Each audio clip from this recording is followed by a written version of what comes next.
Hi, I'm Dr. Jason J. Campbell, and I want to thank you for taking the time to watch my videos. This video, I'm continuing my ongoing analysis into ethics and qualitative methods research. I'm on section 1.5 of my notes. The text that I'm using is Ethics in Qualitative Research. I'm supplementing the text with additional secondary research, website information, .gov, .edu information, along with my own obviously my own narrative assessment in order to facilitate the discussion. The discussion today is going to be on the idea of gatekeepers. I haven't introduced this idea before. I want to talk about what will become the complexity in its fullest sense of ethical considerations with respect to our relationship as researchers to participants, right? It's not simply the case that it's researcher-participant. I mean, it's often the case that it is.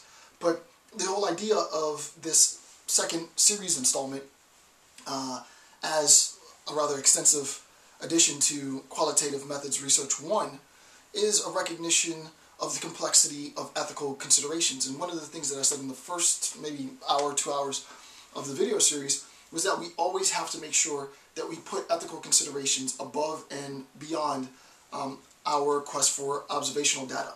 Observational data is secondary importance to that which governs our research, which are the ethical considerations that we have to have for our participants. So with that, let's begin with section 1.5. This is the top of page 10 in the notes. As you know, you can get these notes by clicking the link in the description box.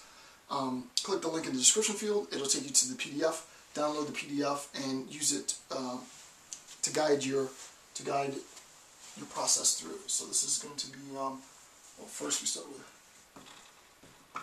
ethics and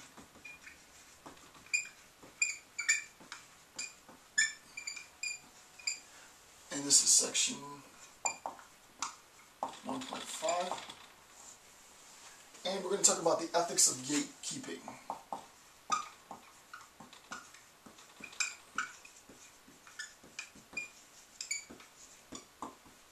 The ethics of gatekeeping. Okay, so we first need to understand exactly what a gatekeeper is. So let me explain the concept of a gatekeeper and the role that gatekeepers play, and then once we have an understanding of that, then we can start to discuss the ethical considerations that need to be factored into account. So, gatekeepers are individuals in, quote, positions to permit access to others for the purpose of interviewing. Very simple. Gatekeepers are individuals in positions to permit access to others for the purpose of interviewing. So, obviously here I am as the researcher. And in the sort of traditional simplified model, I interviewed my participant. And this is a perfectly valid mode of engaging in qualitative methods research, right? This is how we go about collecting the data for an interview. It's pretty straightforward. There is a sense in which, however, if I want to access a member of, let's say, a protected population, vulnerable population, which I'll talk about at the end of this section, I might have to go through a gatekeeper to access those individuals. So that there's a gatekeeper here, and then we have the participant. Now, what ends up happening is in order for me as researcher to gain access to the community of participants, I can only do so by first engaging with the gatekeeper. So I talk with the gatekeeper tells me the requirements. Based on those requirements, I meet those requirements, and then the gatekeeper will allow me to access the participant. What ends up happening is, first I need to access the gatekeeper, then I facilitate whatever requirements are needed in order to access the population. Then the gatekeeper permits me, right? This is permission. Then, right, the gatekeeper grants permission to meet the participant, and then we move the gatekeeper out of the equation, and then it's like this. Then it's direct contact with the participant, right? So in order to get to this step, I have to first go through the step of my association with the gatekeeper. So researcher wants to get access to the participant. In order to first get access to the participant, I have to go through a gatekeeper. Gatekeeper is going to tell me some series of requirements that I need to meet first.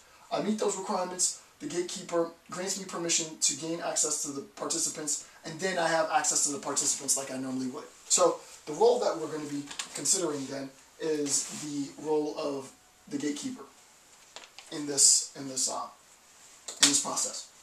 So if you want to understand more about the role of the gatekeeper, the first thing to recognize, first bullet point under 1.5, the notion of consent also applies to gatekeeper potential participant relationship. Right? The idea of consent also applies to gatekeeper participant relationship. So what we need to identify are, and this is important, right, because later ethical considerations, especially with populations that are, in a sense, safeguarded or protected by gatekeepers. And gatekeepers is a technical sort of qualitative data term that's used, qualitative methods research term that's used. We have, obviously, the researcher-gatekeeper relationship, right? So if we talk about relationships,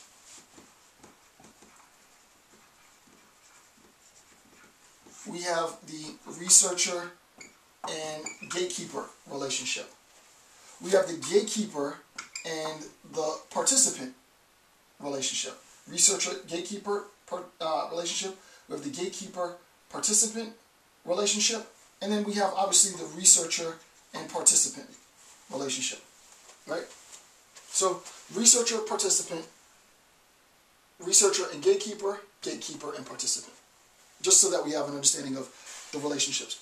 Before I go on, it's important to know that at every single relationship, every aspect of every single relationship, every aspect of every single relationship in this data collection process, in our field work, has to be guided by ethical considerations. Ethical considerations need to reign supreme in all of these relationships, right? So the notion of consent also obviously applies to potential gatekeeper-participant relationship, right? Gatekeeper-participant relationships, and I'll talk about potential ethical violations, primarily in terms of coercion, that could surface at this level. Before I get to that discussion, I just want you to have just a very generalized concept and corresponding image in your mind, so that when we get back to this in deeper complexity, you'll be able to understand immediately what I'm talking about. Second bullet point. Researchers should recognize the relation of power between themselves and gatekeepers, and between gatekeepers and participants, right? So it's not just the case that we are going to factor into this account ethical considerations,